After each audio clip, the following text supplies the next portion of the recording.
Bonsoir tout le monde. Ça va bien? Ça va très bien ce que j'entends. Je me présente très rapidement, je suis Loïc, je serai votre animateur pour ce soir. Merci d'être aussi nombreux pour notre événement ce soir, donc de Bistro Brain. Est-ce qu'il y en a pour vous, pour certains, c'est leur premier événement ce soir? Laurie, il est... Bref. Bon, alors pour ceux qui c'est leur premier, je vais me permettre de présenter très rapidement qu'est-ce que c'est Bistro Brain, qu'est-ce que c'est aussi nos événements. Donc qu'est-ce que c'est Bistro Brain? C'est donc un organisme à but non lucratif donc de vulgarisation créé en 2017, avec pour simple but donc de mêler diffusion de la science avec plaisir. Et donc j'insiste aussi fortement sur l'élément du plaisir. Donc ça passe par quoi? Ça passe Pardon, je cafouille. Ça passe par le biais de soirées comme ce soir, là, les soirées vulgarisation. On en a donc ici à Sherbrooke, on en a aussi le droit à Québec depuis très récemment. On a fait notre premier événement il y a cela 2 semaines. On a aussi Montréal. Et si jamais aussi vous ne pouvez pas être présent aux événements, on vous invite à venir visionner donc, les différentes vidéos donc, sur notre chaîne YouTube. Ça nous fera très plaisir que vous venez, même si c'est en ligne. Donc qu'est-ce que ça va être ce soir la soirée? Ça va être 4 présentations donc de 12 minutes avec une période de questions à la fin.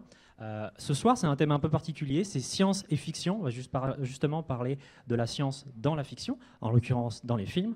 Et donc ça va être très très intéressant. On a le droit donc à 4 différentes personnes, 4 personnes avec 4 différents types de sujets.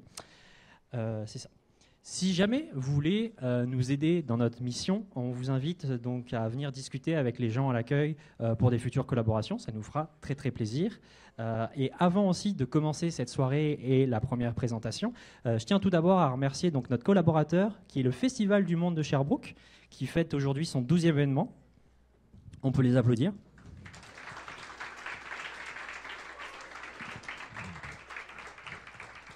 Et on va aussi remercier donc, nos commanditaires, le Sarus et le Recmus, pour cet événement de ce soir. Je vais inviter maintenant Malika qui va pouvoir venir parler pour le festival donc, du cinéma du monde de Sherbrooke, qui va nous dire un petit mot.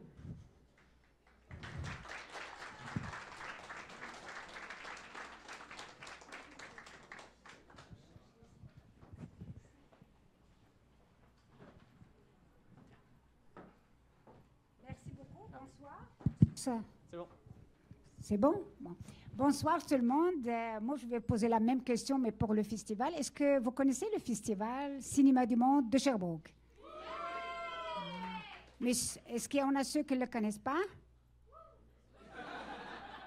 Oh, 2 personnes, mais ça y est, à partir d'aujourd'hui, vous serez habitués au festival. Bon, merci beaucoup pour l'invitation de ce soir.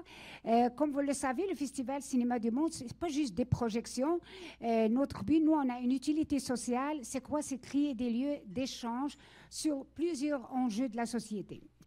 Et depuis 2022, tu me corrigeras, Alexis, on a discuté ensemble et on a dit, non, 2021, on a discuté ensemble comment que le cinéma peut être un outil de vulgarisation de la science.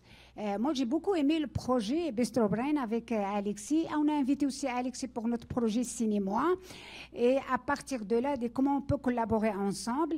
Et on a eu cette idée-là de créer un espace science et fiction. Et je pense qu'à ça fait depuis 2022, on est rendu à 4e édition, plusieurs participations. La salle est toujours pleine ici.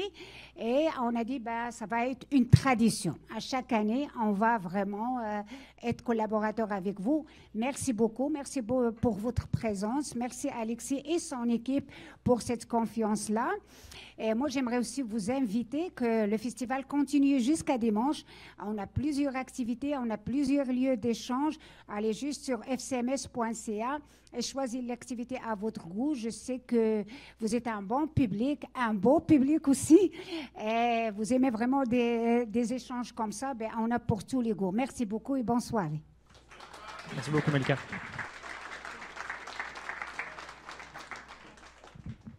Je vais maintenant inviter donc notre premier présentateur à venir. C'est donc Michel Labreguias qui va, avec sa présentation, charger son téléphone grâce à des êtres humains, se poser la question de est-ce qu'on peut se recharger son téléphone en se branchant dessus.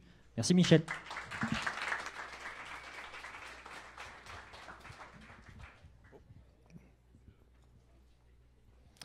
Merci.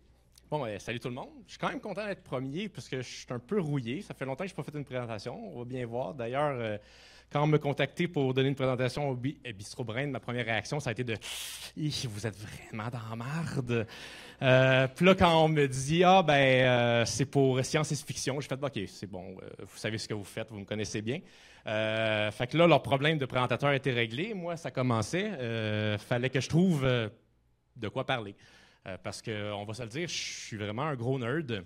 Fait que la science-fiction, ça me connaît. Fait que je me suis dit, où est-ce que je vais commencer? Puis je suis allé avec une vieille présentation que j'ai faite, probablement une des premières œuvres de science-fiction qui m'a fait vraiment réfléchir sur la science dans la fiction. C'est La Matrice, qui est sortie en 1999. Fait que La Matrice, en plus d'avoir sorti probablement le look le plus cool des années 99, c'est un film qui a révolutionné et le cinéma et la science-fiction dans son entier. De ses scènes cultes, ses techniques cinématographiques, toutes les mimes qui ont été faites, les références dans la culture populaire plus ou moins charmantes. Mais moi, il y a une chose qui m'est restée en tête vraiment, c'est cette scène-là. Fait que pour ceux qui n'ont jamais vu La Matrice, ça suit l'histoire d'un personnage qui est Néo, qui, dans le fond, on se rend compte qu'on vit dans une réalité, dans le fond, une fausse réalité, dans une simulation. Puis la raison, c'est que les humains servent d'énergie à cette simulation-là. Fait que, dans le fond, c'est que les humains, c'est des batteries. Fait que, moi, je m'étais demandé, c'est-tu vrai? C'est-tu possible? Est-ce que les humains sont des batteries? Est-ce que les humains sont des bonnes sources d'énergie? Bon. Premièrement, on va parler d'énergie rapidement. Quand je parle d'énergie ici, je parle plus de comme la mitochondrie, c'est la centrale des cellules, plus que genre, moi je vais croire que si je suis né tel mois, les astres vont m'influencer. Dans les faits, l'énergie, là, par définition, c'est toute force qui peut influencer son environnement et déformer la matière et autres. C'est très vaste, mais on va regarder ça un petit peu plus proche. Qu'est-ce que la fiction nous dit? Dans le fond, le film, il y a une quote que j'ai laissée en anglais, même si on m'a suggéré de le mettre en français pour une seule bonne raison. Il y a 3 informations importantes. Ça dit que l'être humain génère plus de bioélectricité qu'une batterie de 120 volts. Ceux qui connaissent un peu l'électricité, ça ne veut pas dire grand-chose. Une batterie de 120 volts, on parle de puissance, ça peut donner très peu de puissance comme beaucoup. Fait qu'on va ignorer cette partie-là. Génère 25 000 BTU de chaleur corporelle. Ça, c'est déjà plus intéressant. Juste pour le fun, là, des BTU, pour ceux qui n'ont jamais entendu cela, c'est des British Thermal Unit. Ça représente la quantité de chaleur qu'il faut mettre dans une livre anglaise d'eau pour la faire augmenter de 1 Fahrenheit. Ça ne veut pas dire grand-chose, mais on peut convertir ça, au moins. Puis là, dans le film, là, il triche un peu. Là, il dit qu'il y a aussi une forme de fusion là, qui est additionnée à ça. On va l'ignorer parce que c'est pas très intéressant si tu as une autre forme d'énergie que les humains dans tout ça. Fait qu'on parle d'énergie. Il y en a plusieurs types. J'en ai ressorti les grandes. Il y a l'énergie nucléaire, ce qui est l'énergie entre les particules. Mécanique, tout ce qui est physique, mouvement et autres. Thermique, on parle de chaleur. Électrique, c'est ça qui va nous intéresser pour power la matrice. Chimique, on parle d'énergie de toute réaction chimique, là, pour ceux qui connaissent un peu la chimie, endothermique, exothermique, etc. Puis électromagnétique, tout ce qui fait fonctionner votre téléphone, etc. Dans notre cas, on va s'intéresser vraiment à 2 choses. Si on parle des humains, on a mécanique et thermique. Les humains, on bouge, puis on génère beaucoup de chaleur. Puis c'est vraiment là-dessus qu'on va se baser. Dans le fond, si vous vous demandez si votre chum ou votre blonde, là, qui est vraiment chaud la nuit, pourrait servir à quelque chose, peut-être qu'il va pouvoir servir à power votre cellulaire. Fait qu'est-ce que la fiction nous dit? On va commencer, ça reste un œuvre de fiction. Dans le film, les humains sont comme dans des espèces de contenants avec une glu magique de science-fiction. Fait qu'on va se baser sur le fait que tout fonctionne. Mais si on utilise leurs chiffres, fait que 25 000 BTU, on ne sait pas sur combien de temps, on va dire par jour, c'est l'équivalent de 300 Wh. 300 Wh, si on prend tous les humains sur Terre, ben ça, c'est 876 terawatts par jour. Ce qui est assez pour charger 880 milliards d'iPhone. C'est quand même pas si pire, je veux dire. C'est pas mal, prend plus d'iPhone que sur Terre. En tout cas. C'est quand même pas mal. Fait qu'on a beaucoup de puissance chez l'être humain. Dans les faits, si on considère, c'est assez pour power l'Internet au complet. 876 terawatts.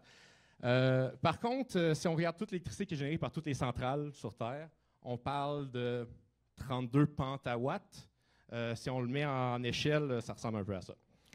Si on se base sur que la matrice devrait prendre autant d'énergie que ce qu'on génère, ben on est vraiment loin de la chose. Fait que non, on n'a pas illimité de puissance. Par contre, bon, ça c'est la science-fiction. Qu'est-ce que la science dit? Bon, déjà 25 000, c'est un petit peu beaucoup. Si on fait des conversions, on a un chiffre facile. On brûle à peu près là, en moyenne 2000 calories par jour, give or take. Ce qui est proche d'un l'équivalent de 100 Wh. Fait qu'on est comme une ampoule. Si jamais quelqu'un te dit que tu n'es pas un 100 watts, ben, tu as la preuve que oui.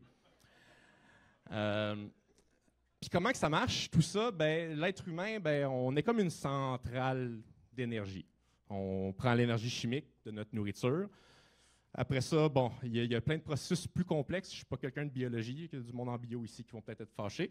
Mais tout ce qu'on sait, c'est qu'on prend cette énergie-là puis on génère principalement deux choses.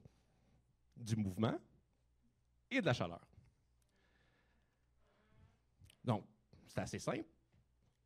On a besoin de prendre ces deux énergies-là, mécanique et thermique, qui servent à rien, dans le fond, pour les machines, eux, ils ont besoin d'électricité, puis les convertir. Nous autres, comme une centrale nucléaire qui prend l'énergie nucléaire, qui la convertit en chaleur en faisant bouillir de l'eau, qui va faire tourner une roue, fait que ça va être de l'énergie mécanique, qui va finir par devenir de l'énergie électrique. Ben, nous autres, on fait la même chose. On prend de la nourriture, puis on la génère, on transforme en mouvement, puis en température.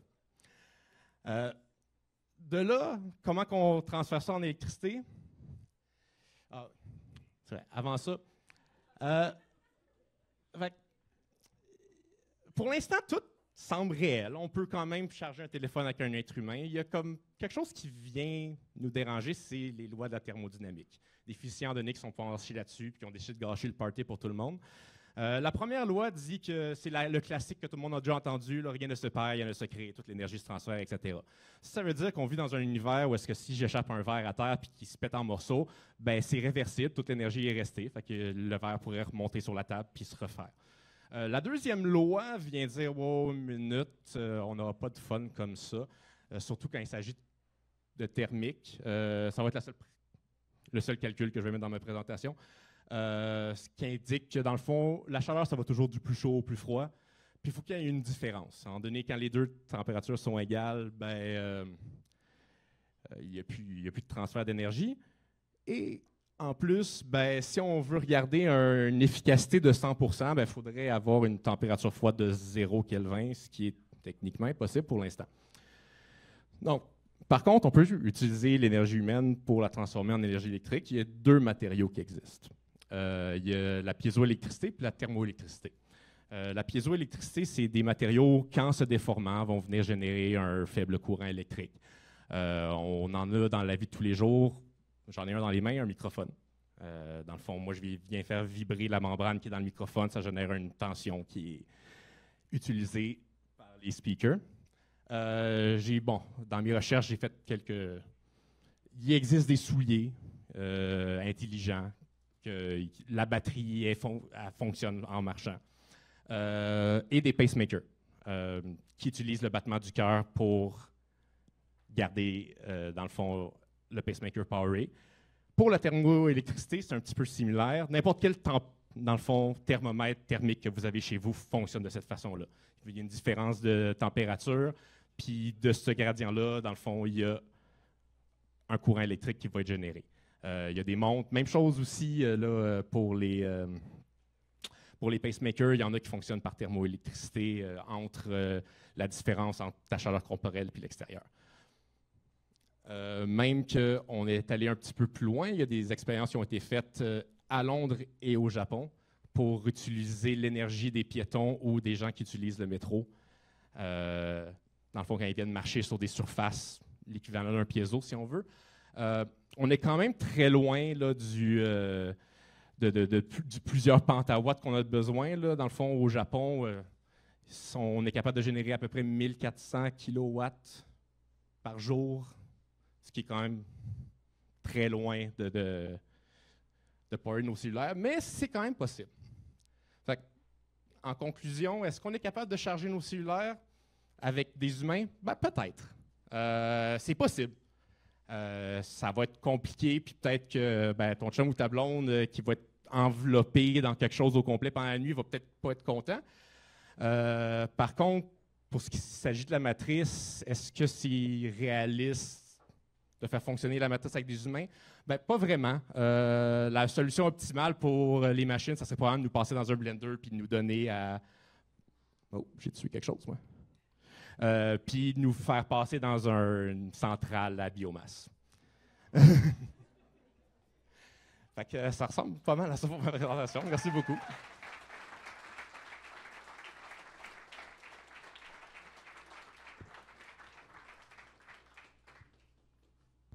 Merci pour la présentation, Michel. Est-ce qu'il y a des questions dans la salle?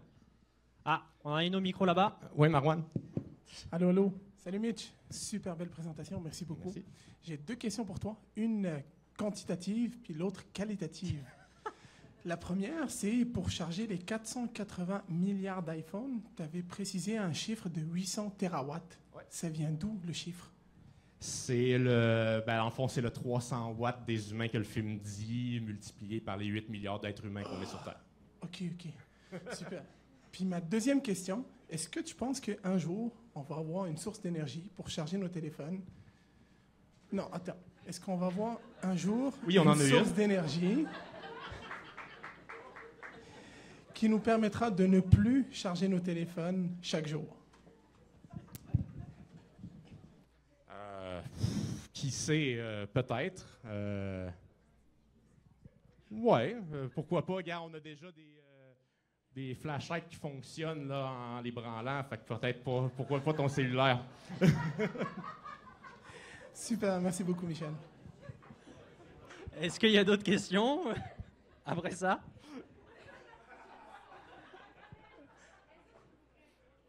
Moi, j'en ai une petite. Par rapport à ce que tu montrais sur les piézos, sur les piétons, est-ce que la dépense énergétique des piétons par rapport à ce qu'on récupère, au bout du compte, l'équilibre est négatif ou il est positif? L'équilibre est généralement négatif. On perd de l'énergie même en la récupérant. Oui, mais ce qui est intéressant avec le transfert d'énergie, c'est qu'on prend une énergie qui est inutile puis on la transforme en énergie utile. Dans le fond, l'énergie qu'on perd à tout le monde qui marche, mais même si au final notre rapport énergétique est très faible, mais on peut quand même s'en servir. Merci. Est-ce qu'il y a une dernière question? On a encore un peu de temps. Ah, oui. Là, oui.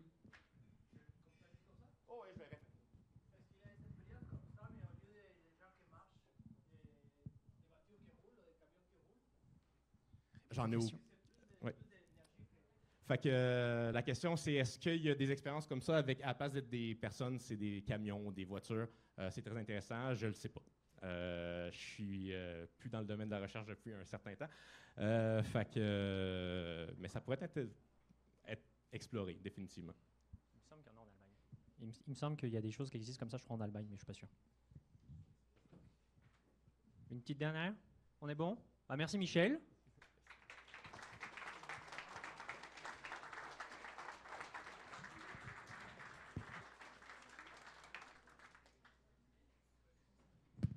Pour la prochaine présentation, je vais inviter Jérémy Gagnon, qui est donc un étudiant en doctorat en biologie à l'Université de Sherbrooke, qui va nous parler justement de est-ce que l'avenir va être dicté par l'ADN. Merci d'accueillir Jérémy.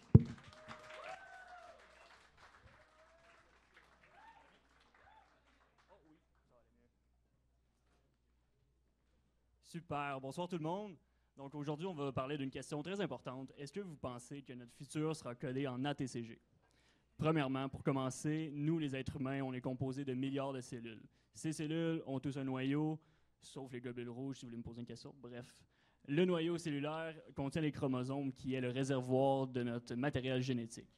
Ce matériel génétique-là est écrit sous forme d'ADN. Cet ADN-là, si on regarde une plus grande partie de celle-ci, nous pouvons retrouver les gènes. Comme vous pouvez voir, l'ADN sur cette représentation-là, on voit deux brins qui sont un peu entrelacés, qui forment une certaine de double hélice. En fait, on peut la retrouver juste ici. Et cette double hélice-là d'ADN relie les deux brins avec des bases azotées. Ces bases azotées-là, il y en a 4 différentes. Il y a soit l'adénine, la thymine, la cytosine et la guanine, qu'on représente par leur première lettre, d'où provient l'ATCG. Comme on peut voir, les G vont se lier avec les C, vu qu'ils peuvent faire 3 liaisons hydrophobes, et les A avec les T. Et comme on peut voir, on peut lire dans le brin du haut le mot Gattaca, ce qui m'apporte à vous... Ce qui m'apporte à vous parler du film Bienvenue à Gattaca, qui est un conte dystopique qui représente une société très froide et très contrôlée, qui a été produit en 1997 par Andrew Niccol. Gattaca, oui, c'est la société dans le film, mais c'est aussi un centre d'exploration spatiale. Et dans le film, une mission principale qui est d'aller voir une des lunes de Saturne, nommée Titan. Et ça tombe bien parce que l'héros de notre histoire, nommé Vincent, a un rêve d'aller visiter l'espace au moins une fois dans sa vie. Donc, ça serait une mission assez bien pour lui. Donc, on voit bien Vincent se rendre sur Titan. Comme je vous ai dit, c'est une société assez contrôlée. Dans cette société-là, c'est vraiment dicté par l'ADN de notre propre personne. Et dans le film, Vincent est classé comme un être invalide. Ce que je veux dire par là, c'est que Vincent a été créé par, si on peut dire, l'amour de ses deux parents de façon naturelle et n'a pas été créé en laboratoire.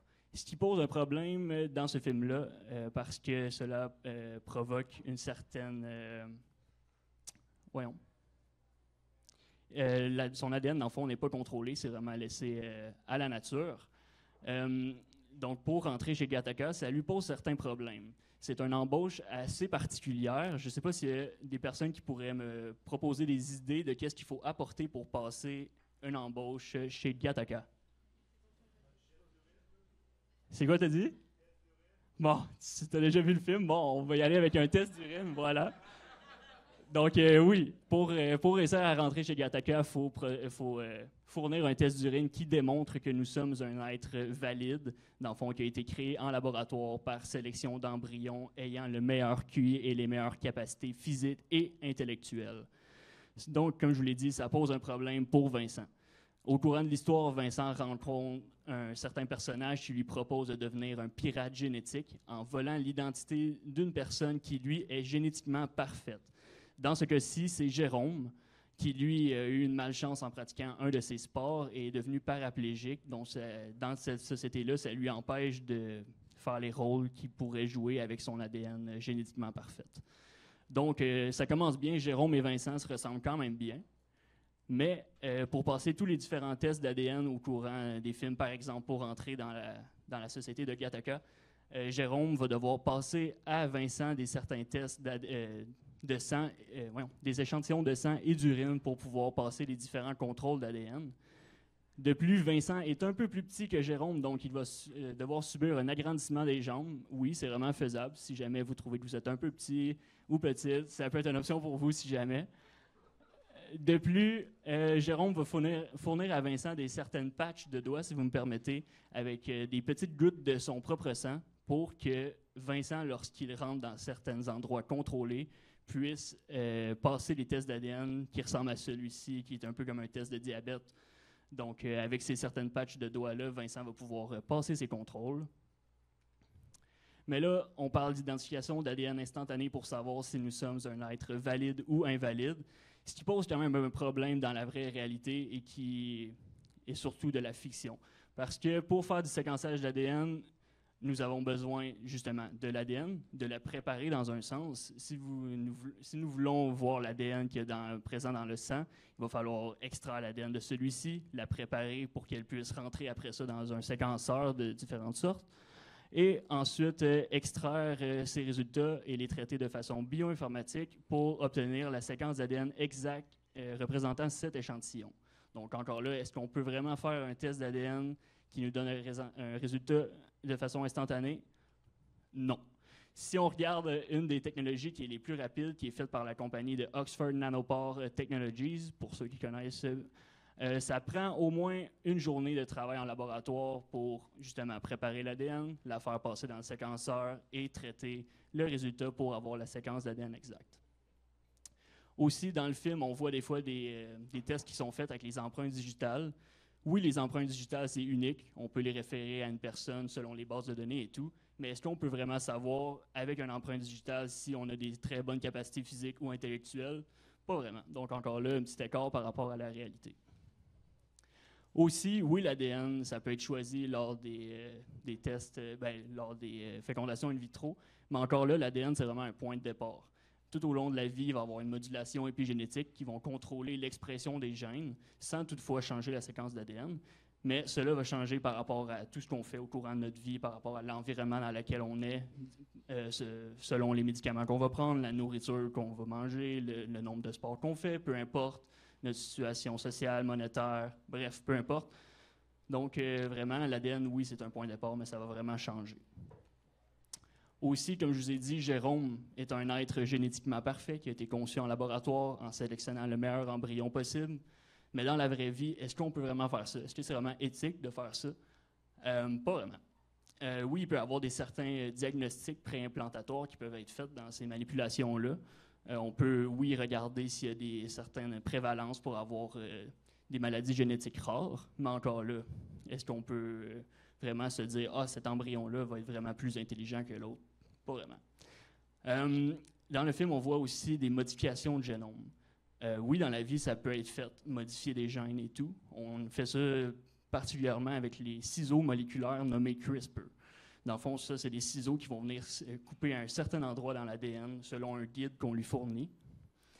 Ça a même été déjà fait pour produire des bébés CRISPR qu'on appelle. Ça a été fait en Chine, je crois en 2019, je suis plus sûr. Peu importe. Dans le fond, ces bébés-là, ils ont été produits. 2 jumeaux qui ont été nés en laboratoire. Le but était que le père, dans le fond, de ces bébés-là était atteint du VIH et le but était de rendre ces enfants-là résistants au VIH. Encore là, c'est pas vraiment éthique de manipuler tout ça en laboratoire. Ça a créé beaucoup de controverses dans le milieu scientifique et les effets sont vraiment encore incertains. Oui, les ciseaux moléculaires peuvent aller couper selon un guide dans l'ADN, mais les ciseaux ne sont pas nécessairement 100% efficaces. Est-ce qu'ils vont venir couper vraiment dans toutes les cellules de l'être humain? Pas vraiment. Donc, ça peut produire des effets de mosaïcisme, donc des cellules qui peuvent avoir obtenu cette mutation-là et d'autres non. Donc, ça peut vraiment produire des effets qui sont vraiment encore incertains. Juste pour dire, le chercheur qui a fait ça est allé en prison, justement. Donc, je ne le conseille pas. En faisant mes recherches aussi, je suis tombé sur une compagnie nommée Heliospex Genetics aux États-Unis. Dans le fond, cette compagnie-là, ils disent que tu pourrais leur donner 50 000 $ et en échange, ils regardent 100 embryons pour pouvoir les classer selon une petite banque de données provenant du Royaume-Uni pour pouvoir classer les embryons selon le meilleur QI. Mais encore là, en se fiant juste à une petite base de données, en regardant le QI, il n'y a pas de gène qui détermine non plus le QI. Et donc, c'est vraiment, encore là, ça a fait beaucoup de controverses. Donc, ça m'a quand même surpris de voir une start-up qui proposait de faire ça. Et encore là, qui a 50 000 $ à dépenser pour avoir un embryon qui devrait être génétiquement parfait, mais qui ne l'est pas réellement, vu que, comme je l'ai expliqué plus tôt, il y a beaucoup de modulation épigénétique qui se passe au courant de la vie. Donc, encore là, c'est assez pas éthique. En parlant d'éthique, la discrimination génétique, on est chanceux au Québec et au Canada, il y a plusieurs lois qui vont venir empêcher ça, comme au Québec, la Charte des droits et libertés de la personne qui empêche toutes sortes de discriminations et dont la discrimination génétique. Au Canada aussi, on a la loi canadienne sur la non-discrimination, donc génétique. Donc encore là, on est un peu protégé par là. Mais si on pense, par exemple, à ailleurs dans le monde, comme je l'ai dit tantôt, on utilisait pour Heliospex Genetics une banque de données au Royaume-Uni. Eux, justement, au Royaume-Uni, ont commencé à vouloir séquencer 100 000 nouveaux-nés pour pouvoir faire une... 2 minutes, parfait. Pour pouvoir faire une banque de données et voir un peu les maladies génétiques qui pourraient apparaître dans tout ça. Mais encore là, on peut se demander, est-ce que ces banques de données-là peuvent être utilisées à des fins non voulu, comme on peut le voir avec Heliospex Genetics. Donc, encore là, il y a quand même des il y a quand même des trucs à regarder encore avec tout ça. Aussi, ouais, j'ai oublié ce que je voulais dire par rapport à ça. Donc, en conclusion, oui, comme je l'ai dit, l'ADN, c'est une bonne base pour tout ça. Mais encore là, c'est vraiment notre volonté qui va vraiment écrire notre histoire, comme on peut dire, comme Vincent, dans notre cas, avait été classé comme un être non valide, mais finalement, à la fin de l'histoire, a quand même réussi à pouvoir faire la mission qu'il voulait et se rendre dans l'espace. Donc, encore là, il ne faut pas s'arrêter vraiment à notre ADN et faire face à tout ça. Et il faut vraiment faire attention aussi à ne pas faire de la science un moyen de discrimination.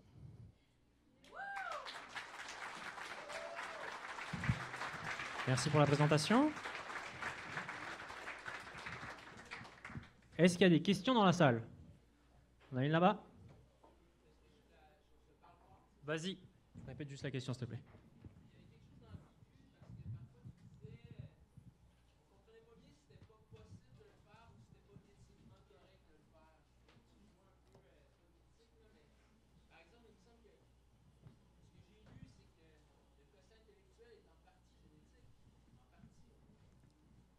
En partie, c'est sûr, mais tu sais... Répète la question, s'il te Ah plaît. oui, désolé, on me demandait si le quotient intellectuel était déterminé par des gènes.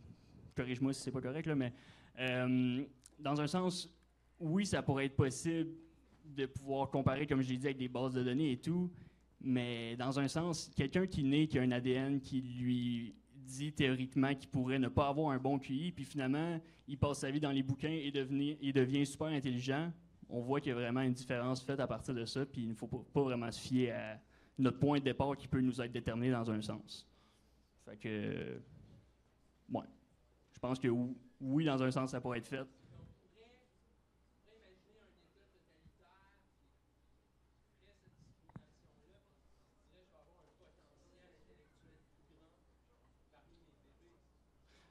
Oui, ça pourrait être fait, mais sincèrement, qui voudrait vivre dans une société comme ça?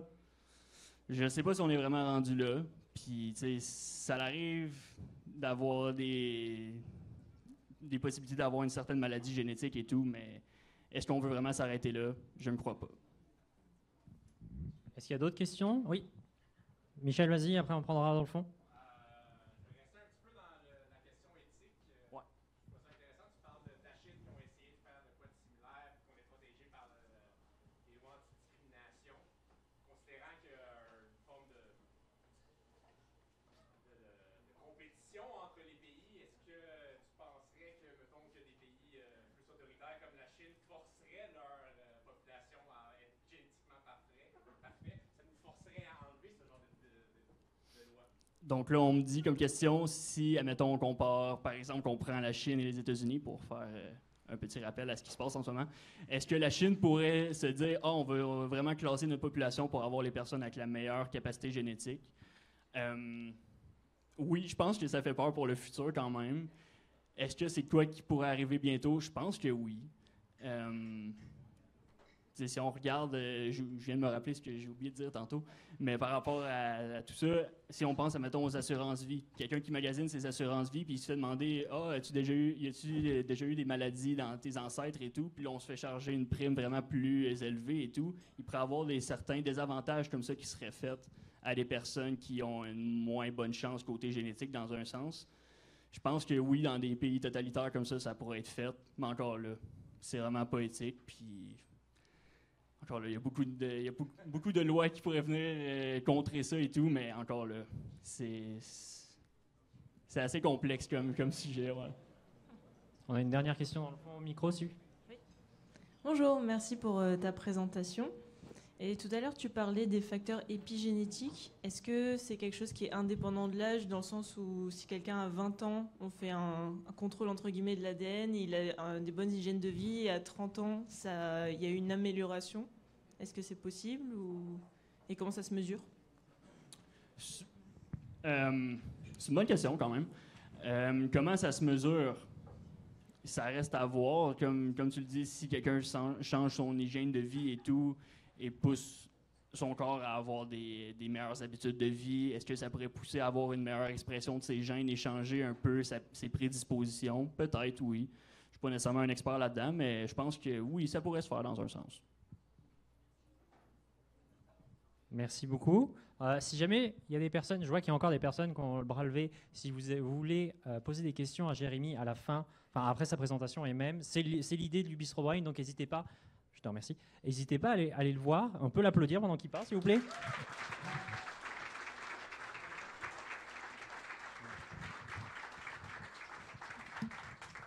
Nos présentateurs présentatrices restent après pour pouvoir justement discuter.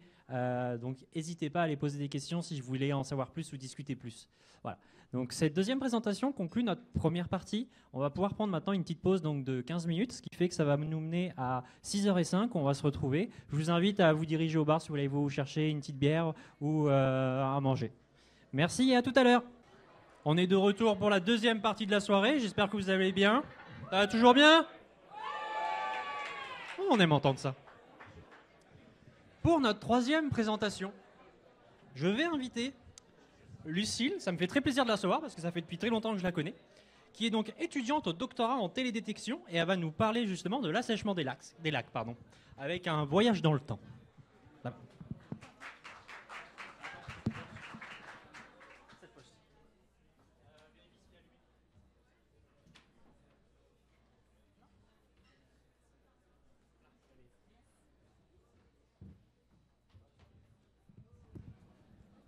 Allô tout le monde ? Alors ouais, moi c'est Lucille, doctorante, voyageuse temporelle et dresseuse de Pokémon depuis mes 7 ans. Bien sûr, je commence toujours avec le starter O, c'est plus simple. Et du coup, ça fait presque aussi longtemps que je suis à l'école que je ne joue au Pokémon. Et en ce moment, je ne combats pas la Team Rocket, doctorat oblige. Mon projet principal, c'est de comprendre pourquoi, parfois, les lacs dans le nord du Manitoba s'assèchent ou du moins baissent de niveau. Donc, je cherche à savoir plus particulièrement si c'est une variabilité naturelle ou si c'est une conséquence du réchauffement climatique qui, en quelque sorte, est un peu ma Team Rocket à moi. Et donc, pour ça, un peu comme dans Pokémon Arceus, super jeu, je vous le recommande, ça change de gameplay, je voyage dans le temps avec plusieurs machines à remonter dans le temps. Cette fois, pas besoin de Pokémon super rares pour y aller. Non, moi, j'ai des DeLorean. Et oui, j'en ai plusieurs. J'en ai une dizaine à peu près, à défaut d'avoir un overboard. Et donc, mes DeLorean, elles sont vraiment super. Elles sont au minimum composées de 60% de matière organique. Elles fonctionnent sans électricité, sans essence, vraiment topissime. Le problème, c'est que certains appellent ça de la boue. Mais alors, quel est le lien entre lac, voyage dans le temps et boue ? Eh bien, au cours de sa vie, un lac va accumuler de la boue dans son fond petit à petit. Chaque couche de boue correspond à une époque et enregistre en fait plein de paramètres de la vie du lac. Il est donc possible de récupérer cette boue et de retracer l'histoire du lac. Donc, les limnologues vont appeler ça une carotte de sédiments lacustres. Moi, je ne suis pas super fan de cette définition-là. J'appelle ça le journal intime du lac. Parce que chaque couche de sédiments, en fait, c'est un peu comme une page de journal intime où on va raconter notre histoire. Le lac, il fait pareil avec ses sédiments. Et donc, ici, la carotte que vous voyez ne fait que 47 cm, mais mesdames et messieurs, c'est incroyable. On a plusieurs, 2-3 millénaires d'histoire en 47 cm, ce qui est fantastique, je trouve. On a dû me la cacher parce que j'arrêtais pas de l'admirer, celle-ci. Et donc, ce fut un voyage périlleux pour aller chercher mes DeLorean. Il a fallu braver les ours polaires et rester alerte. Par exemple, ici, c'est un lac où on a testé des sondes le matin. Et le soir, il y avait un énorme mâle ours polaire dans le lac. On a dû aussi affronter le manque de sommeil. C'est vraiment des conditions difficiles, puisque chaque soir, il y a des aurores boréales dans les basses terres de la baie d'Hudson. 300 jours par an d'aurores boréales, c'est terrible. Et enfin, le pire des ennemis, vraiment, tout petit, mais super dangereux, les moustiques et les mouches noires. Et ça, mesdames et messieurs, en plus de nous arracher la peau, il y a de quoi nous rendre fous. parce que vraiment, ils essaient de rentrer dans nos oreilles, notre nez. Donc, on voit que je suis vraiment très heureuse d'être là à ce moment-là. Et donc, petit DIY, je ne vais pas garder le secret de comment moi j'obtiens mes DeLorean.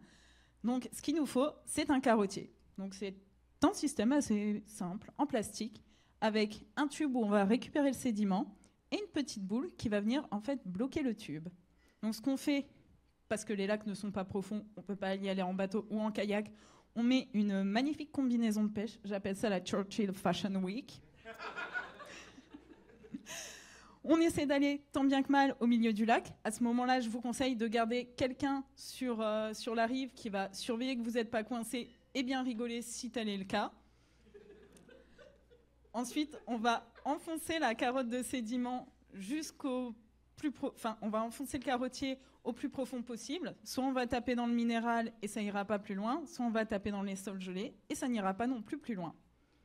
On active la petite boule qui va venir bloquer le tube et par effet de succion, on va pouvoir remonter le tube. On va vite mettre un bouchon avant de sortir totalement le tube et on repart avec notre échantillon, tant bien que mal, parce qu'il faut le garder droit, ne pas tomber et pas rester coincé. Et donc on va mettre un deuxième bouchon et on va pouvoir passer au laboratoire. Donc on coupe soit par tranche de 1 cm, soit on garde la carotte entière et on va l'ouvrir en deux comme ceci. Et donc là, ça va nous permettre de faire plein de différentes analyses chimiques, mais aussi d'étudier des microfossiles. La seule raison pour laquelle je suis dans ce genre de domaine. C'est des fossiles merveilleux. Ce sont les diatomées.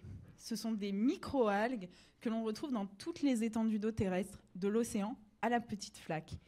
Elles ont des coquilles très solides, composées de silice, qu'on appelle fustules, et elles ont plein de super pouvoirs. Attention, mesdames et messieurs, carte Pokémon exclusive pour ceux qui collectionnent en ce moment. La Basiluorifita, ou diatomée, c'est plus simple. On appelle diatomée parce qu'en fait, c'est une petite boîte, ça vient du latin. Et donc, elle a plein de super pouvoirs, notamment la photosynthèse, qui permet de produire 20% de l'oxygène terrestre. Ça m'a fait halluciner quand je l'ai découvert il y a 2 semaines. Elle a aussi un super pouvoir qui est l'objection votre honneur. Alors, il faut savoir que quand la police scientifique trouve une personne dans un lac et qu'elle pense qu'elle s'est noyée, on va aller checker les diatomées. Parce qu'en fait, les diatomées, quand la personne va respirer l'eau, elles vont aussi circuler dans le corps avec l'eau. Et donc, on va pouvoir attester que c'est bien une vraie noyade. Et aussi, grâce à ces diatomées-là, on peut identifier dans quel lac la personne s'est noyée. On a aussi la fonction insecticide, pour ceux qui achètent de la terre de diatomée pour combattre les punaises de lit. En industrie, on a la filtration. Et moi, mon pouvoir préféré, c'est les témoignages. Parce que les diatomées sont le témoin du passé du lac. Mais pour cela, on a besoin d'un Pokédex pour décrypter leurs témoignages. Alors, concrètement, un Pokédex, c'est quoi? Dans le jeu, un Pokédex, c'est une base de données qui regroupe tous les Pokémon qu'on a rencontrés, avec leur nom, leur taille, leur poids et éventuellement leurs préférences écologiques, c'est-à-dire là où ils préfèrent vivre. Ainsi, on ne trouvera pas de Pokémon glace en plein milieu d'un désert chaud. Eh bien, pour les diatomées, c'est pareil. Et croyez-moi, elles sont très exigeantes. Vraiment, j'aimerais pas être leur voisine. Si les paramètres changent un petit peu, parce que l'eau elle est devenue un peu plus salée, un peu plus acide, qu'il y a moins de lumière, les diatomées sont totalement remplacées par d'autres diatomées beaucoup plus adaptées à ce milieu. Et ça peut se faire un changement très très rapide.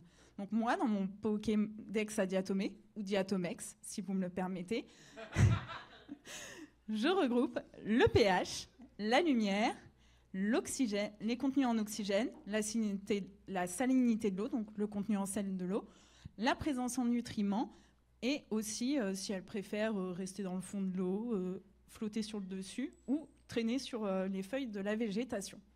Donc avec toutes ces informations, quand je vais les croiser dans le journal intime, je vais pouvoir remonter aux anciennes conditions du lac.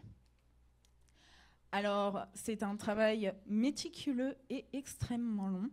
Pour chaque échantillon, je compte 500 diatomées. Sachant que pour, du coup, une carotte de 47 cm qu'on avait vu tout à l'heure, je vous laisse imaginer, ça fait 23 500 23 500 diatomées à peu près. Ça commence à être un petit village où il faut connaître les noms de tout le monde. Hein.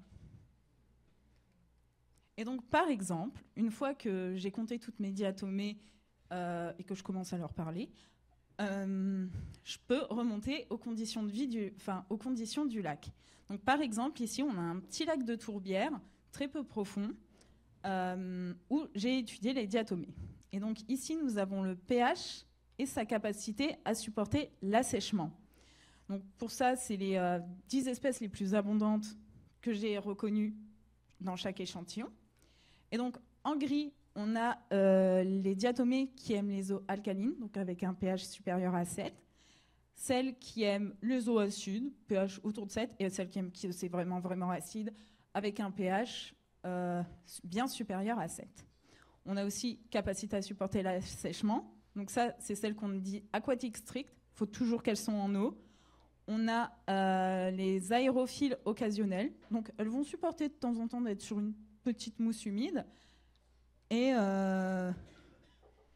aussi celles qui sont à l'interaction entre justement l'aquatique strict et la subaérienne.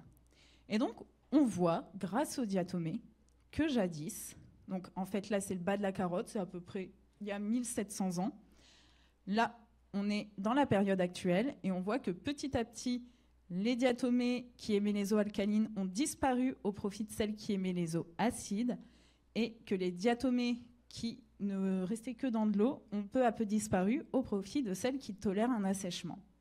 On peut donc en déduire que le lac était sans doute plus profond et il était bien moins acide. Donc au final, les diatomées, rien ne peut leur échapper. Gare à la pollution, elles nous diront tout. Et enfin, pour remonter le temps, c'est possible, à condition de toutes les capturer. Merci.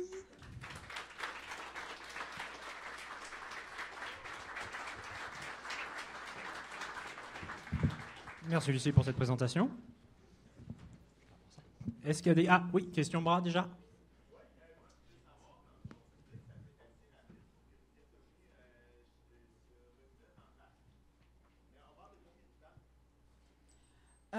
Répète la question s'il te plaît.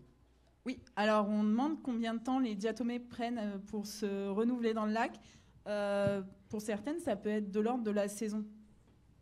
Dans certains lacs qui ne sont pas forcément au nord là, parce que nous, ils gèlent jusqu'au fond en hiver, mais il y a des diatomées où tu as des variations saisonnières pour les diatomées. N'importe quoi. Est-ce qu'il y a d'autres questions?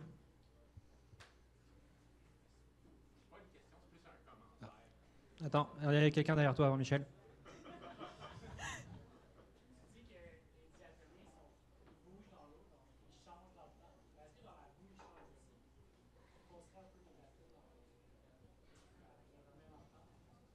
En fait, la question.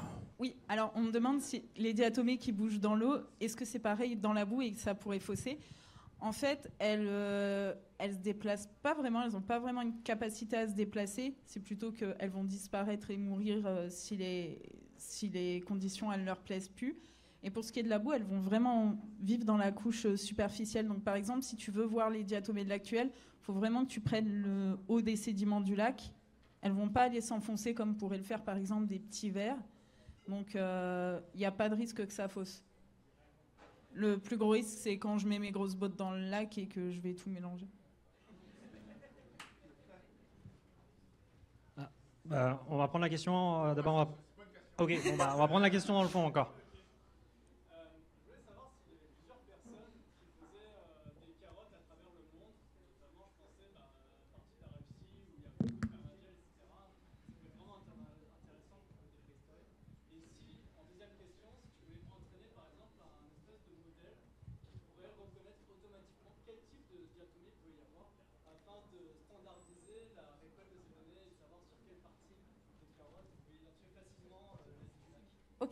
Alors, première question, est-ce qu'il y a plusieurs endroits dans le monde où on fait des carottes? Oui, il y a des énormes carothèques et par exemple, l'Alfred Wegener Institute, il en a une superbe de carothèque avec justement des échantillons de Russie et ce serait mon rêve de la visiter. Deuxième question, est-ce qu'on pourrait faire des programmes automatiques pour reconnaître les diatomées? Alors ça, ce serait vraiment mon rêve. Ça se fait un petit peu en médecine légale, mais le problème, c'est que quand tu crées ton ta lame pour étudier tes diatomées, des fois, elles se mettent sur le côté et c'est vraiment très compliqué des fois de distinguer une espèce d'une autre. C'est vraiment des remarques très fines, des changements très fins pour certaines diatomées, voire des fois avec la pollution, elles sont totalement déformées. Donc ça demande quand même un petit œil expert pour vérifier. Et là, à Churchill, on en a 150 espèces, mais dans le monde, on en a énormément plus. Donc on pourrait éventuellement penser à faire des modèles régionaux, mais de façon globale, ça va demander vraiment énormément de jobs. Il n'y a pas de quoi. On a le temps pour une toute dernière question. Si Michel, tu veux peut-être faire ton commentaire? Non? Ou tu voudras discuter après?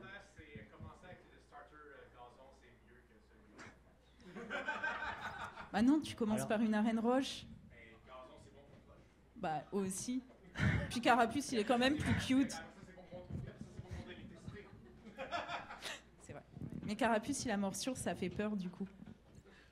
On pourra faire peut-être un événement Pokémon une autre fois. Merci. Ça me plairait de voir ça. Merci Lucille.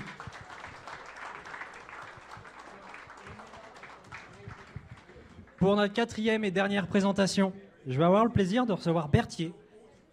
Berthier, c'est sa 3e présentation à Bistro Brain ce soir. Merci Berthier. Donc, que je le présente aussi très rapidement. Tiens, le pointeur. Je le présente très rapidement. Berthier, c'est qui? C'est en avant tout un doctorant en génie électrique donc à l'université de Sherbrooke. Et il va nous parler donc d'IA ce soir dans sa présentation, donc IA, miracle ou mirage. Merci Berthier.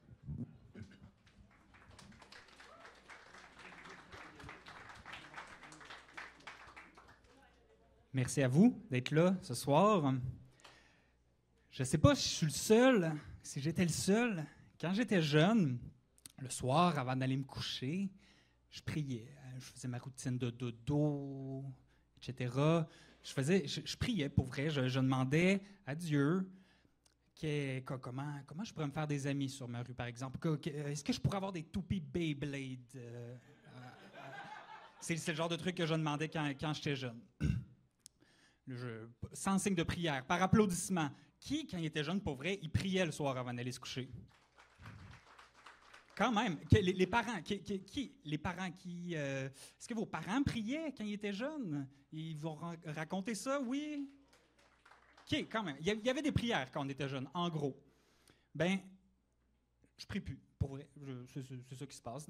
Ça doit faire, je pourrais dire, des dizaines d'années que je ne prie plus. J'ai suivi un parcours scientifique. Je suis maintenant en ingénierie. J'ai tassé ça. C'est ça qui se passe. Mais, par contre, j'utilise d'autres méthodes pour faire des demandes. Donc, je vais poser ma question différemment. En fait, juste en changeant quelques mots. Qui, dans la dernière semaine, dans les derniers jours, a demandé quelque chose à Google, à ChatGPT? Ben, c'est ça. On fait des demandes. C'est juste un peu comme si nos prières avaient seulement changé de destinataire. Ben c'est ça. Puis finalement, on se rend compte que quelque chose qu'on pensait avoir réglé pendant la Révolution tranquille, ben ça nous revient en face. Des questions. Avant, on se demandait la question, c'est quoi la place de l'Église dans nos écoles? C'est quoi la place de l'Église dans nos maisons? Ben maintenant, on se demande c'est quoi la place de l'Église, c'est quoi la place de l'intelligence artificielle à l'école? C'est quoi la place de l'intelligence artificielle à la maison? C'est des questions, c'est un type de pensée qui compare l'intelligence artificielle à la spiritualité, dans lequel Ex Machina nous plonge totalement. Ex Machina, c'est l'histoire d'un jeune programmeur, Caleb, qui doit passer une semaine chez un genre de Elon Musk chesté et barbu pour... Oui, ben, j'ai ressemblé quand j'avais une barbe, mais bref, j'ai plus de barbe. Et il doit déterminer si Eva, une intelligence artificielle, est consciente. C'est comme ça que ça se passe. C'est ça l'histoire, en fait. L'histoire, c'est une espèce de version renversée du test de Turing. Le test de Turing, à la base, c'est une personne qui doit être en discussion avec une intelligence artificielle et avec une personne humaine par le biais de messages. Seulement, elle écrit, séparés sans les voir, et elle doit communiquer avec les deux entités si jamais la personne n'est pas capable de départager de la machine de l'humain. On dit que la machine a passé le test de Turing, donc on prétend que la machine est consciente ou elle démontre un signe d'intelligence. Le film Ex Machina, c'est une version renversée du test de Turing, dans le sens où Caleb, le protagoniste du film, sait que Eva est une intelligence artificielle. Et il doit quand même, au fil de ses échanges, déterminer si elle est consciente, en lui posant des questions, en interagissant avec. Dans le film, on traite de l'intelligence ou de la conscience de plusieurs façons. C'est un film extrêmement intéressant. Je vous invite à aller l'écouter, puis je ne vais pas trop vous spoiler pendant la présentation. On traite de l'intelligence ou de la conscience sous forme de cognition, mais aussi sous forme de perception, et comme je disais, plein d'autres façons, mais moi, c'est celle-là que je vais aborder aujourd'hui parce que, bon, on m'a mis un temps limite. J'en aurais pris 2 fois plus. C'est vraiment un film intéressant. Premièrement, la cognition. La cognition, c'est la façon dont on est capable de traiter l'information. Notre cerveau le fait avec des influx nerveux qui sont des tout petits courants électriques. Je pense que vous avez tous déjà vu ça si vous écoutez Stat ou si vous êtes juste déjà allé à l'hôpital. On a tous déjà vu un moniteur cardiaque, un moniteur de cœur qui bat. C'est l'influx nerveux, c'est littéralement le signal du courant électrique qui circule dans les neurones de votre cœur. Bien, votre cerveau communique, transfère, traite l'information de cette façon-là avec des influx nerveux, avec des tout petits courants électriques qui circulent un petit peu partout dans votre cerveau. De cette façon-là, on est capable de faire des choses comme des tables de multiplication, mais on est aussi capable de faire des toasts au beurre de pinot, par exemple. Un ordinateur n'est pas capable de faire des toasts au beurre de pinot. Un ordinateur travaille avec des 0 et des 1 selon une mécanique très, très, très précise, très synchronisée. On est capable de tout prévoir à l'avance ce qui va se passer avec les 0 et les 1. Très loin de comment le cerveau fonctionne. Là, je vais faire une petite parenthèse. Il existe un entre-deux. C'est sur ça que mon doctorat est. On est capable de simuler les petites espèces d'influx nerveux qui se passent dans le cerveau humain sur des ordinateurs qui fonctionnent avec des 0 et des 1. On est pas mal plus proche d'être capable d'environ compter jusqu'à 9, puis environ être capable de séparer un chat et d'un chien que d'être capable de faire des toasts au beurre de pinot. Mais ça existe. C'est sur ça que je travaille. Dans Ex Machina, on traite de la cognition, où on présente la cognition plutôt sous forme d'une espèce de gel qu'on dit biosimilaire, qui est capable de se réorganiser sur une forme moléculaire, ce qui a vraiment de l'allure dans le sens parce qu'on prétend qu'on est capable de reproduire comment le cerveau fonctionne, donc d'être capable de se réorganiser, d'être capable de transférer des influx nerveux. Ça tient dans la paume d'une main, puis je vous avertis, on n'est absolument pas capable de faire ça en ce moment. L'intelligence artificielle ne fonctionne pas de cette façon-là, puis bon, il y a peut-être des gens qui sont capables de faire des gels vraiment fancy comme ça, mais moi, je fais de l'intelligence artificielle beaucoup chaque jour, puis on n'est pas proche d'avoir ce genre d'affaires-là pour faire nos calculs. Ça ressemble beaucoup plus à des gros ordinateurs qui utilisent une pièce plus grande que le bokeh bière ce soir. Des ordinateurs qui transfèrent beaucoup de 0 et de 1 et qui sont beaucoup plus proches de cuire des toasts que d'avoir une sorte de conscience. Dans le sens que ces ordinateurs-là consomment une quantité d'énergie incroyable. Ça chauffe, ça n'a pas de bon sens. Plus que c'est intelligent. Par exemple, votre cerveau consomme le tiers d'une ampoule électrique. C'est pas beaucoup. On parlait de watts tantôt, c'est 20 watts. Ces ordinateurs-là avec lesquels on utilise ChatGPT, par exemple, Google, peu importe, nommez-les, consomment l'équivalent de 8 000, dans ce coin-là, 8 000 maisons canadiennes. Je pense que c'est 8 000. 8 000 maisons canadiennes en termes d'électricité. C'est beaucoup. Je parlais d'un tiers d'ampoule tantôt, c'est 350 000 ampoules incandescentes pour environ la même puissance de calcul de votre cerveau. Donc, pour ça je disais c'est plus proche d'un toaster que d'autres choses. Ça chauffe beaucoup, puis on est encore loin d'être capable de recréer ce que le cerveau fait. Le deuxième aspect d'intelligence ou de conscience que moi j'aborde, puis qui est abordé aussi dans le film, c'est la perception. Donc, vous êtes capable de voir, goûter, sentir, entendre et toucher les choses. Ce sont tous des mécanismes que votre corps utilise pour percevoir le monde qui vous entoure, pour se faire un sens de l'expérience humaine, ce qui mène à votre conscience. C'est grâce à vos sens que votre cerveau a accès à l'information extérieure pour être capable de le traiter et d'en extraire de l'information. Sans les sens, le cerveau est juste un ordinateur qui ne sert à rien. Puis, encore plus loin, sans les sens, votre cerveau ne serait pas en mesure de traiter cette information-là. Ce n'est pas pour rien que votre système auditif est juste à côté de votre oreille. C'est aussi bête parce que c'est par là que le son y arrive, littéralement. Le cerveau a développé un mécanisme de traitement de l'information qui est le système auditif, qui est simplement dû au fait qu'il a jugé que les ondes mécaniques, les ondes sonores qui arrivent à votre oreille, c'est bien pratique pour être capable d'interpréter le monde qui vous entoure. C'est la seule raison pourquoi il y a ça. On a aussi plusieurs autres mécanismes qui nous permettent d'interpréter le monde qui nous entoure. On a des émotions. On respire, on a un cœur qui bat, on mange. Ça serait quoi l'expérience humaine sans le plaisir de manger? Dans Ex Machina, on remarque que Eva, l'intelligence artificielle, en fait, on ne remarque pas qu'elle a des émotions. On lui donne des émotions parce qu'on est des machines profondément empathiques, parce qu'on a le goût de lui donner des émotions, mais elle n'en démontre jamais. De la même façon, elle voit, elle entend, elle touche ou est-ce qu'elle a de la peau, mais elle ne sent pas, elle ne goûte pas, ou du moins on n'y fait pas référence dans le film. Et elle n'a pas d'émotion, comme je l'ai dit, elle ne respire pas, elle n'a pas de cœur, elle ne mange pas. Il lui manque beaucoup d'éléments qui contribuent à l'expérience humaine et qui mènent probablement à la conscience telle que nous, on l'entend en tant qu'humains. Donc, la morale de l'histoire. Ex Machina, là je dois sortir un petit papier.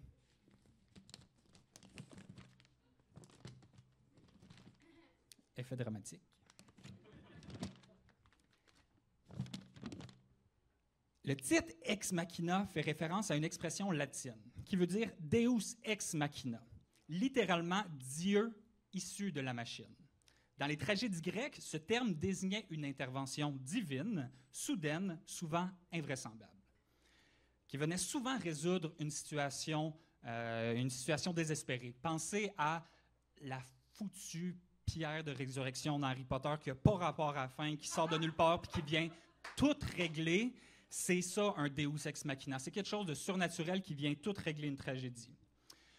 Dans le film, cette référence prend une tournure ironique et surtout philosophique. Ici, ce n'est pas un dieu qui descend au rôle de machine, mais plutôt une machine qui s'élève au rang de divinité. Face à cette situation, Ex Machina nous laisse avec deux choix. Les deux protagonistes, ou du moins les deux personnes humaines dans le film, font chacun un de ces choix et, spoiler alert, ça finit pas bien pour ni un ni l'autre. On a deux choix donc.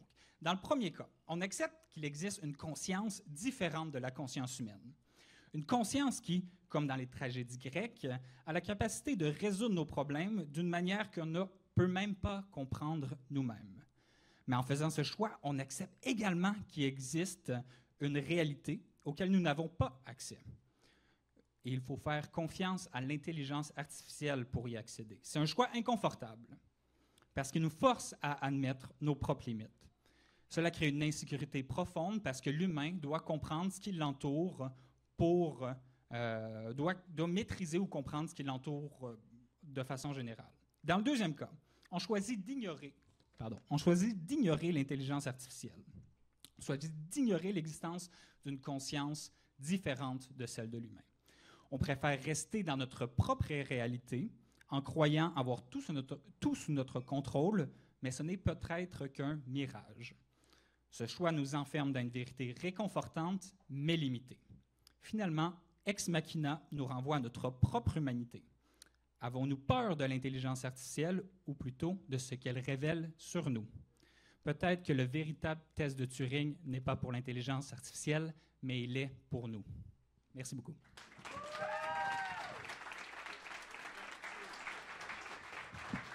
Merci Berthier pour ta présentation.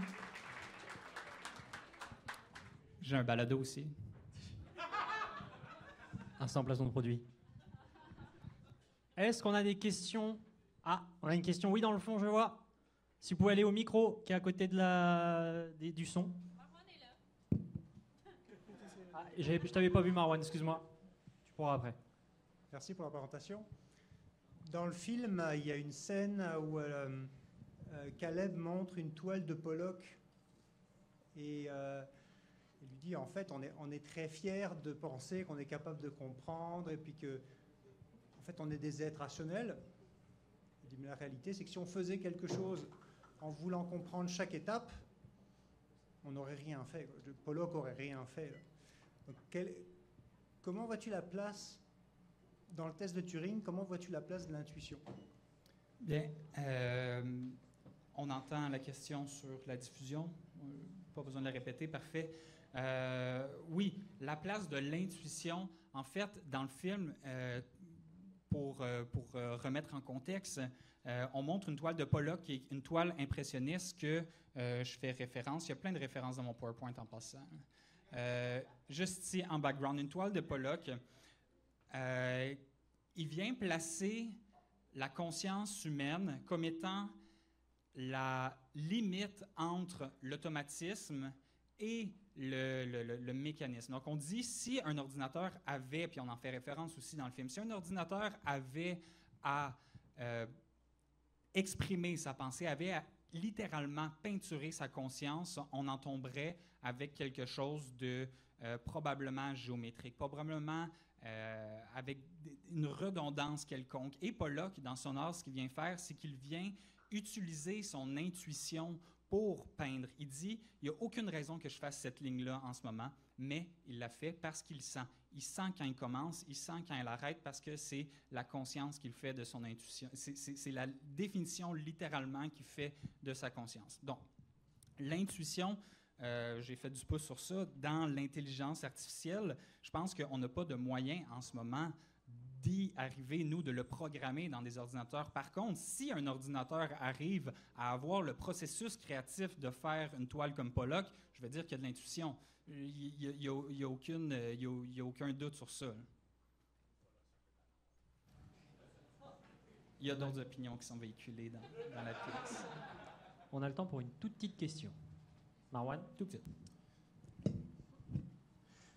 Merci Loïc. Salut Berthier. Super belle présentation. Ça me fait vraiment penser.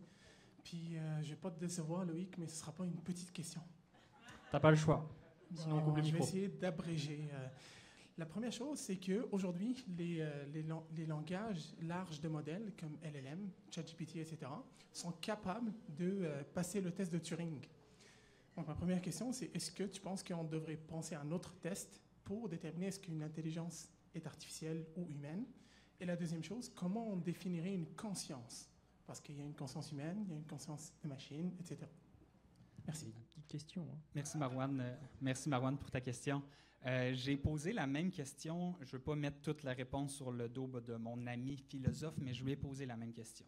De redéfinir le test de Turing, ça serait presque tourner en rond. En fait, quand on fait passer le test de Turing, c'est pour ça que je finis un peu sur ça, de comparer que est-ce qu'on veut faire passer le test à la machine ou bien à nous, c'est que le test de Turing, finalement, nous permet, puis là, c'est quand même moi qui pense ça, je n'ai pas trouvé ça sur Wikipédia, c'est que le test de Turing nous permet de se comparer à la machine, nous permet de se dire « Hey, je suis encore meilleur » ou « Oh, elle se rapproche de nous pas mal ». Les machines, quand Alan Turing a développé cet exercice de pensée-là dans les années 50, était loin de se douter de ce qu'on était capable de faire en ce moment. Les ordinateurs passent le test de Turing depuis, je pense, les années 90, puis il faut réitérer, il faut développer des nouveaux tests de Turing pour être capable de développer des nouveaux ordinateurs qui vont passer le nouveau test de Turing. Donc, ça tourne un peu en rond, puis ça vient à des questions qui sont très, très vieilles, dont ta deuxième question, qui est comment définir la conscience, si je me rappelle bien. Bien, là-dessus, je vais faire référence à ma présentation sur la perception. Selon moi, il n'existe pas une conscience absolue. La conscience est définie par l'exposition à la perception du monde qu'on en a. Donc, nous faisons la définition de la conscience du monde qu'on a parce que nous avons accès au monde par nos yeux, par nos sens, par nos oreilles, notre toucher, etc. C'est comme ça qu'on est capable de donner un sens au monde qui nous entoure. Les ordinateurs n'ont pas accès à ces sens-là.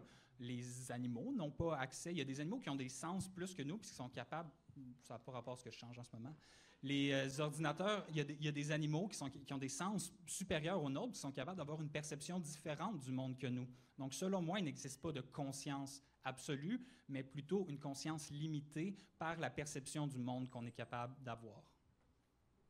J'espère que ça répond à ta question. Merci beaucoup.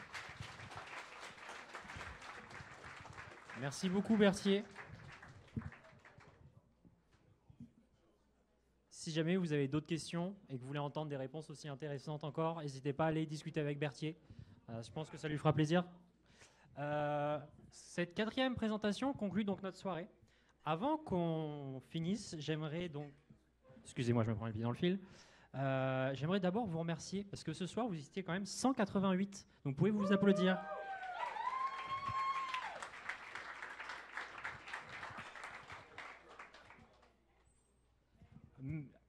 Et j'aimerais aussi remercier aussi donc, les présentateurs et les présentatrices qui ont fourni du travail pour pouvoir justement faire ce que vous avez pu voir ce soir. Donc on peut aussi les applaudir.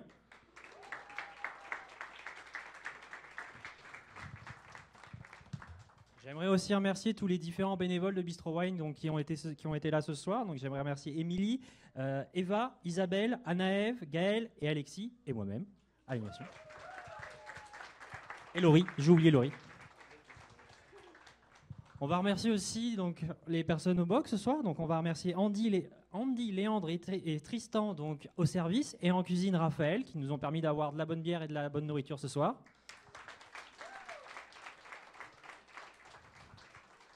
Je tiens à remercier à nouveau donc, nos commanditaires, donc, le Sarus et le Recmus, et aussi notre collaborateur, donc, le Festival du cinéma du monde de Sherbrooke, sans qui l'événement ne pourrait pas se tenir. Et je vous invite aussi à notre prochain événement, qui est un événement un peu spécial, qui est le Bistro Bataille. Alors, qu'est-ce que c'est le Bistro Bataille? Ça va être que des personnes de Bistro Brain qui vont présenter. Donc, on met en application ce qu'on apprend aux gens. Donc, on vous invite le 7 mai, 17h au BOC encore, à venir nous voir. Derrière moi, il va bientôt s'afficher...